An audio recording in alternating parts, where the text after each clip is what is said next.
061 kelas A3 dalam mata kuliah struktur data akan mempresentasikan lewat video tentang pembuatan sebuah program menggunakan bahasa C++ untuk mengelola data peserta lomba kampus. Program tersebut akan menyimpan data peserta, menampilkan data peserta, melakukan perhitungan tertentu menggunakan array dan struct, serta menerapkan konsep rekursif dan Fibonacci. Presentasi video ini membahas perancangan dan implementasi aplikasi berbasis C++ untuk mengelola data peserta lomba. Program dirancang untuk memenuhi kebutuhan efisiensi penyimpanan data menggunakan struct dan array, serta menerapkan konsep rekursif Gaussian untuk perhitungan Fibonacci. Tujuan utama adalah membuat sistem manajemen data peserta yang memenuhi kriteria. Yang pertama, penyimpanan data terstruktur, nama, NIM, dan nilai. Yang kedua, operasi manipulasi data, input, dan tampil data. Yang ketiga, implementasi algoritma rekursif Fibonacci sebagai bentuk perhitungan nilai tambahan bagi peserta. Langsung saja kita mulai untuk membuat program kodenya. Yang pertama, struktur data. Kita akan membuat program seperti kode di atas. Struct adalah cara untuk membuat wadah khusus yang menyimpan beberapa informasi dalam satu grup.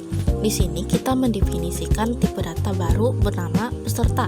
Setiap objek peserta akan memiliki 3 atribut: nama, NIM, angka, dan nilai. Ini jauh lebih rapi daripada membuat variabel terpisah untuk setiap data peserta. Lalu yang kedua, fungsi rekursif Fibonacci. Kita akan membuat kodenya seperti di atas. Konsep ini adalah fungsi yang memanggil dirinya sendiri.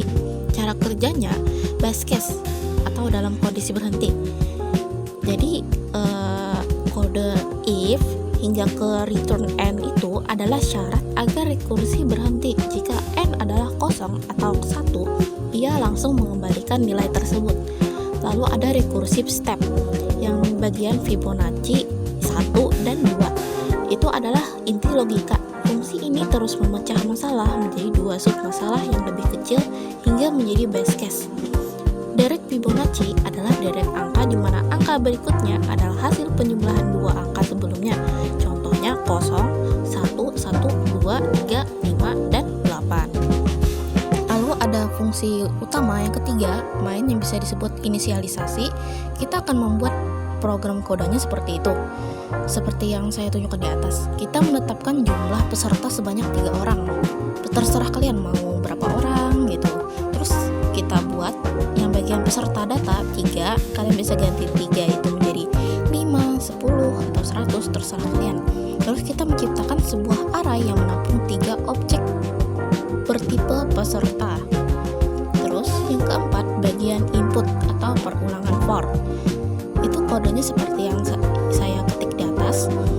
Program menggunakan perulangan for untuk mengisi data satu persatu. Data i nama itu mengakses atribut nama dari peserta ke i di dalam array. Lalu yang Fibonacci ketiga, itu bisa kalian ganti, yang 3 itu terserah kalian.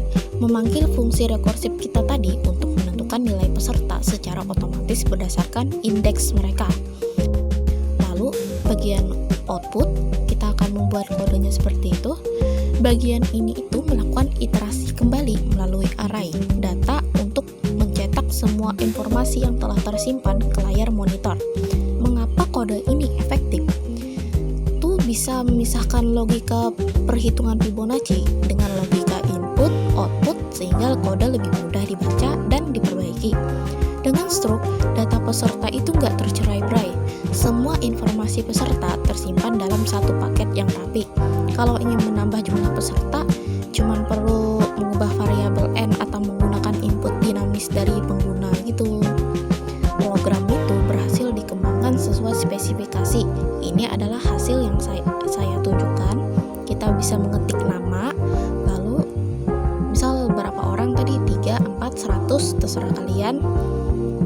Setelah itu kita compile, run, dan hasilnya akan terlihat jelas seperti ini.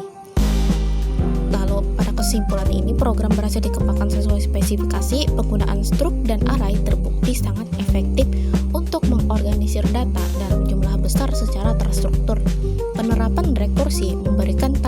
logika dalam mengoptimalkan perhitungan nilai.